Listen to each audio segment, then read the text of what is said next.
Week 2 of football is in the books, and everything has changed. Now, it's not a surprise, given that we only had 1 week of stats going into this week, that so much has changed. Now, we're going to have ranking videos throughout the week, so make sure you smash the subscribe and like button on this video so you don't miss out on the official rankings that will be coming out.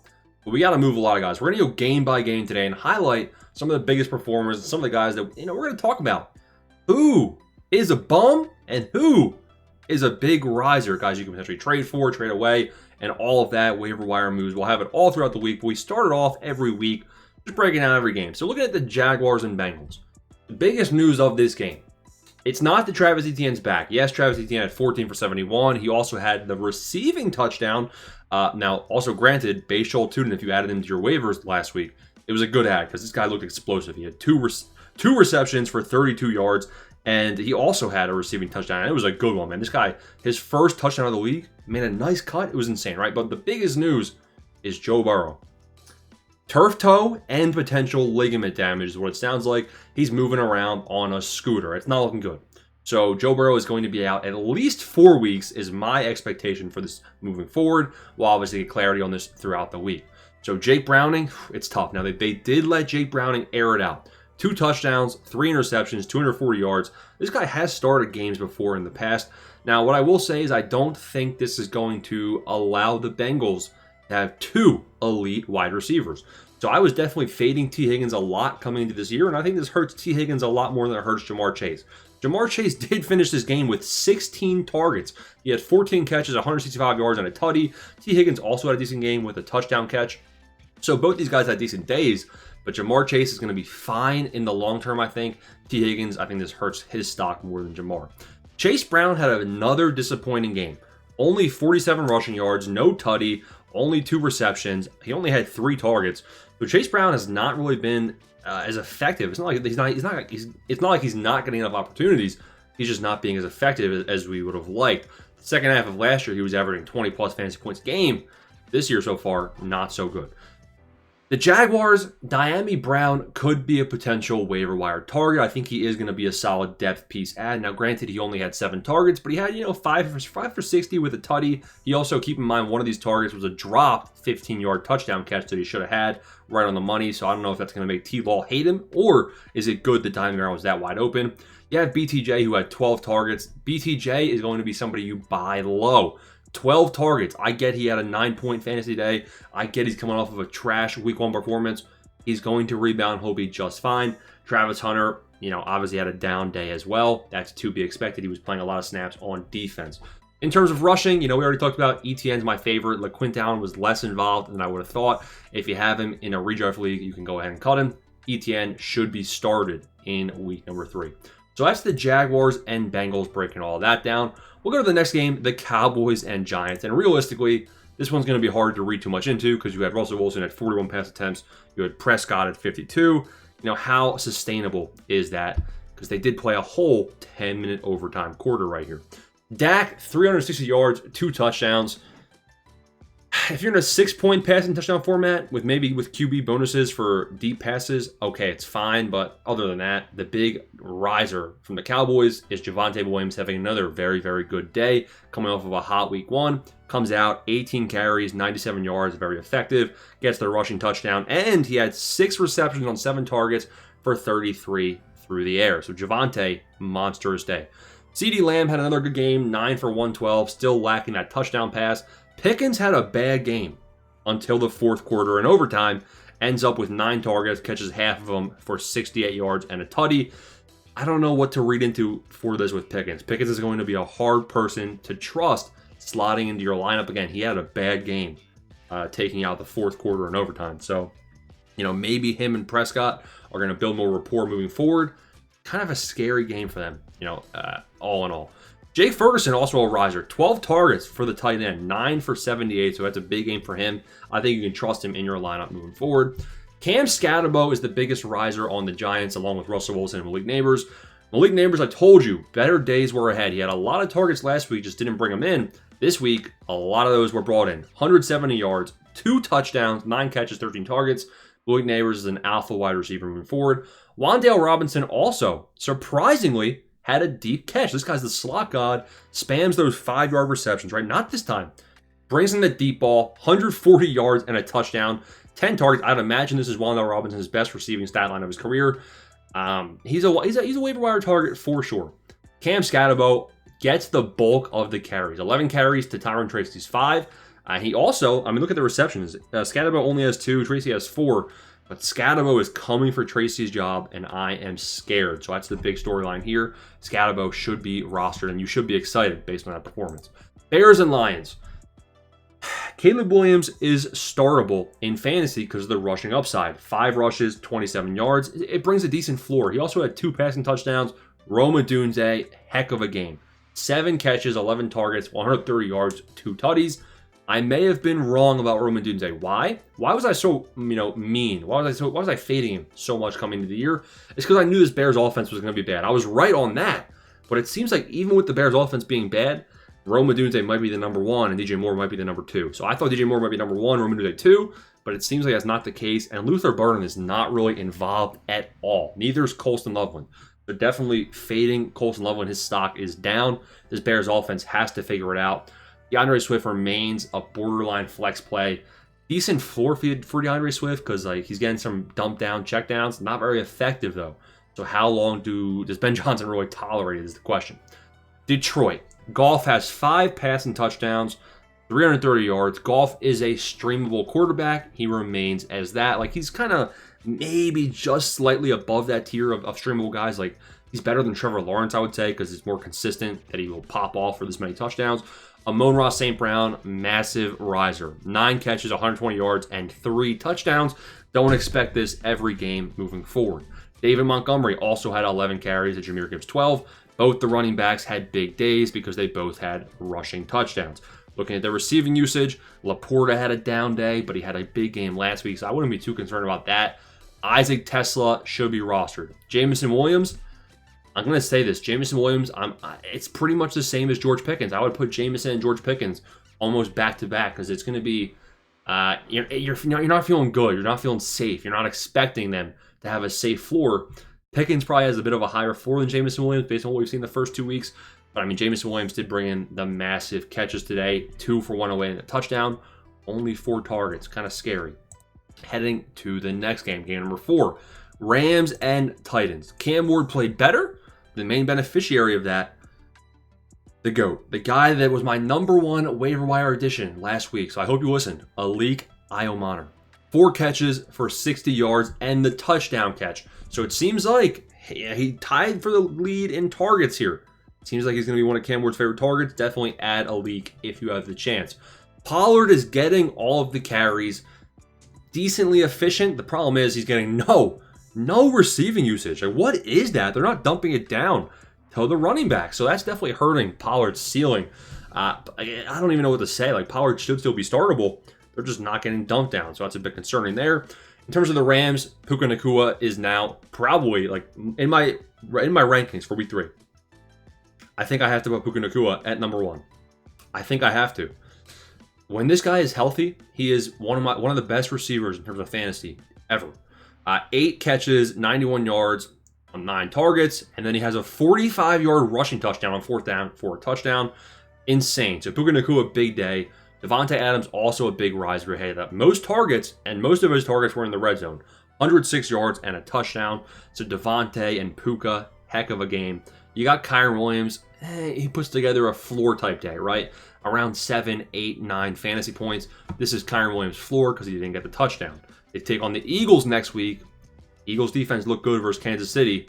But we did see the Cowboys and Dak Prescott able to move the ball in week 1. Patriots and Dolphins. I wouldn't look into this game too much. Both of these teams are troll-type teams. I would describe them both as trap teams, right? Where they have games where, they can pop off and win versus a better team. But they also have games where they put up 7 points. So the Dolphins, Tyreek Hill had a 30-yard catch for the first time in a year. 6 for 109. I would try selling him high right here. Devon Achane is the guy you want to have for the Dolphins. 8 receptions on 10 targets for 92 yards and a receiving touchdown. He wasn't efficient on the ground this game, but he was hella efficient through the air. Waddle also had a salvageable day. Tyreek, Achane, and Waddle, you're probably starting all 3 of these guys. Do you feel good about it? Tua Tagovailoa, his stats might look good, but he wasn't, bro. Like, he wasn't.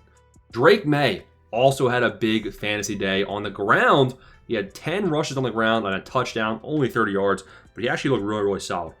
Receiving-wise, everyone added Kayshon Boutte from waivers. I said, listen, Boutte is being overvalued. And I was right. He brought in the touchdown catch. He only had 1 target, though. You can't start him, really. Travion Henderson was another guy that I was fading coming into this week. Not because he's bad, because he's good. He should be the guy getting the touches. But you have Ramondre Stevenson and Antonio Gibson out-snapping him. Inexplainable to me, but hey, Patriots are going to do Patriots things. So honestly, I'm kind of disappointed in the usage we're seeing for Travion Henderson, and I feel bad about having him. I mean, I benched him this week in my league, but in some leagues you're gonna have to start him because you invested a 3rd or 4th round pick. It hurts. The Saints, Jawan Johnson, big riser, another good game. Put up, call that 12 fantasy points because of the touchdown. Seems like he's startable moving forward. He might be a top 7 tight end. Alvin Kamara also had a big day. Shaheed had a good game with a touchdown, and Olave had a solid game with 10 targets. The 49ers, Jawan Jennings has a big day. Ricky Pearsall has an okay day, kind of a floor type day. It seems like Mac Jones was able to support Jawan and Pearsall, as well as McCaffrey. McCaffrey had a huge receiving usage day, and he was effective through the ground. Now, Mac Jones and the 49ers take on the Cardinals next week. I think they'll have a pretty similar result as they just did with the Saints. Both of these teams have viable fantasy assets. I don't think anybody really changed too much based on the expectations coming into this game besides Jawan Johnson, cementing him as a solid tight end start. Bills versus Jets. Justin Fields. Justin. You're kidding. This guy had 6 passing yards at halftime. Yeah, so he had 27. He finished. He finished with 11 pass attempts, 3 completions, and 27 passing yards. I started him over Mahomes. Big mistake. Garrett Wilson has a floor day. I mean, Garrett Wilson has a floor type day. 9 points. You're happy with that if you're a Garrett Wilson owner. Josh Allen also did not play great, but they get the win. James Cook is the big riser. I think I'm going to have James Cook in my A tier of running back rankings, which you'll be seeing in the early portion of the week. Josh Allen also had a heck of a day on the ground. Josh Palmer only had 3 targets. I was actually a bit excited that Josh Palmer had 8 or 9 targets week 1, only 3 this week. Pump the brakes. Dalton Kincaid had a decent day. Elijah Moore's a nobody. Keon Coleman. Did you sell him high after week 1? Is it week 1? Remember, this guy, he was wide receiver 2. Comes out with only 3 targets, 3 for 26. Disappointing week for all Bills receivers. There's probably better days ahead. Keep in mind, they controlled and dominated this game, and they were up 20-3 at halftime, so they didn't have to pass the ball, and James Cook was feasting. Seahawks and Steelers. So here we go. We got the Steelers. Aaron Rodgers had a decent day. I mean, 1 touchdown, 2 interceptions, 203 yards. This was a weird game. You had Caleb Johnson sell the game, so don't expect Caleb Johnson to be on the field anytime soon. His stock is down even more. Jaylen Warren, insane receptions where he juked out a couple guys. Also, I think he hurdled somebody on a separate play. So Jaylen Warren is somebody you start every single week. Anybody else on this team is startable? DK Metcalf, I guess. 6 targets, salvages his day with a touchdown. He's kind of in that tier with Jameson and Pickens, where his upside isn't as high, but his floor is higher, so I'd probably put him ahead just because the floor is a bit safer. Kenneth Walker had a good day, but the receiving usage wasn't really there. Actually, Zach Charbonnet surprisingly outrushed, more rush attempts than Kenneth Walker, but way more efficient was Walker today. So that's probably going to earn him a bit more trust moving forward into week 3. Darnold also had a decent day. JSN is also going to be a wide receiver riser. Browns and Ravens. Joe Flacco, I mean, decent based on the defense he was playing. Judkins, I mean, he was only supposed to get 10 to 15 snaps. He gets 10 rushes for 61 yards. He also brings in 3 of 3 targets for 10 yards as well. So, Quinshon Judkins, big time riser. I still wouldn't trust him next week, but he's earning his trust. Harold Fenton Jr. once again outproduced David Njoku. That is a big story to monitor. I think this Fenton guy is the real deal. I think he's streamable as a tight end. Jerry Jeudy, 4 for 51. Tillman, 2nd week in a row with a touchdown, only brings in 2 of 7 targets. Not ideal. We also saw Dylan Gabriel throw a touchdown pass to Dylan Sampson late in the day, which salvaged Dylan Sampson's game. But you could see The lead back was clearly Junkins, so I wouldn't trust Sampson in your lineup. Lamar Jackson had 4 passing touchdowns. Mark Andrews is dust. Now, I expect Isaiah Likely to potentially come back for week 3. Isaiah Likely should be a waiver wire ad for sure. Flowers looks good this year. Everybody else from the Ravens, not good. Rashad Bateman, disappointing. Derrick Henry, disappointing, but better days are ahead. So Lamar, 4 passing touchdowns was wild. Broncos and Colts. Indiana Jones, 2 touchdowns. 1 through the air, 1 through the ground. The tush push might be helping Daniel Jones a lot. He's fantasy relevant. I hate to say it. He's fantasy relevant this year. He had 6 carries, and it's because he did the tush push so many times to try getting in there.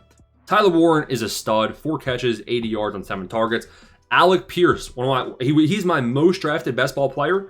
4 catches, 70 yards. I like seeing him get some looks from Daniel Jones. You got Josh Downs with a bounce back game. He was trash week 1. Still not a great day, but 11 fantasy points. It's salvageable. The big riser for the Colts is JT, who had 170 rushing yards. He also brought in 2 of his 2 targets for 50 yards as well. Big riser is Jonathan Taylor, and they have a good matchup next week. Bo Nix and the Broncos. So Bo Nix had a bad game week 1. Bounces back in a big way. 3 touchdowns, 1 interception. He didn't really have the worst game of his career in week 1. But it was bad against the Titans. Now, what I like to see in week 2 is he still added 3 carries for 20 yards. The 20 rushing yards boost Bo Nix's floor. Receiving usage, I'm going to have to do some more research on whether or not Troy Franklin is a waiver wire ad. My brain right now is telling me don't do it. My brain is telling me don't believe in Troy Franklin being a waiver wire ad. But then you think deeper into it and you're like, listen, Marvin Mims is a nobody. Pat Bryant, he's not really been doing much at all. Ingram hasn't looked good either. Now, Sutton had a down game, which is kind of unique. I think Sutton's going to definitely take back some of that target share from Franklin. But there is a chance that Franklin is going to be this wide receiver 2 option in this offense. So I'm going to think about that, and we'll have news on that in the waiver wire video. Final game that we have right now to be breaking down. Actually, we'll do Commanders and Packers too, because we missed it after Thursday Night Football. Looking at the Cardinals and Panthers. The Panthers, Ted McMillan is here. And even though Bryce Young is not good, Bryce Young did have a good game today. But are you going to expect 55 pass attempts every game? No. But Bryce Young had a good day. We'll rise him a little bit. I'm not starting him. Chuba Hubbard gets a lot of volume, which makes him startable. 5 catches, 39 yards, and a receiving touchdown saved his day. Solid day for Chuba. Ted McMillan is going to be somebody you put in your lineup moving forward. He looks pretty solid. Kyler Murray, bit of a down game, bit of a floor type day. 7 carries, 32 yards, not bad. Cherry McBride, solid. MHJ, not good. This is the MHJ we saw last year where he just isn't really getting the looks from Kyler. He had 5 targets, sure, 2 for 27. It's bad. I'm concerned as an MHJ owner. Last week he had 18 points, but it was because he had a touchdown. So I'm actually scared about MHJ, but I'm more scared about James Conner. Trey Benson is a real threat to the workload here, especially in the receiving game. I'd be looking to sell James Conner high because he has back-to-back weeks with touchdowns. Commanders and Packers, will break this down too. The main storyline here is Jaden Daniels was able to get some garbage time points. Deebo Samuel is outperforming Terry McLaurin. Terry McLaurin, don't panic. Last year he had just as slow as a start, although he did get some garbage time points. Zach Ertz is a startable. In fact, I would like starting Zach Ertz as a fantasy football tight end. Josh Jacobs, not getting any receptions at all, but he's salvaging his weeks with touchdowns on the ground. And he got a lot of volume. In terms of the Packers passing, Tucker Kraft, big-time riser, obviously. He's always been effective.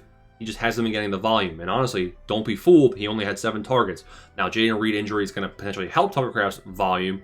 But Matthew Golden also is somebody that was a big-time faller. Don't put him in your lineup in week 3. That's breaking down all of week number 2. I know we have Sunday Night Football and 2 Monday night games. So we're breaking that down throughout the week with the rankings. Smash the subscribe button. Signing off.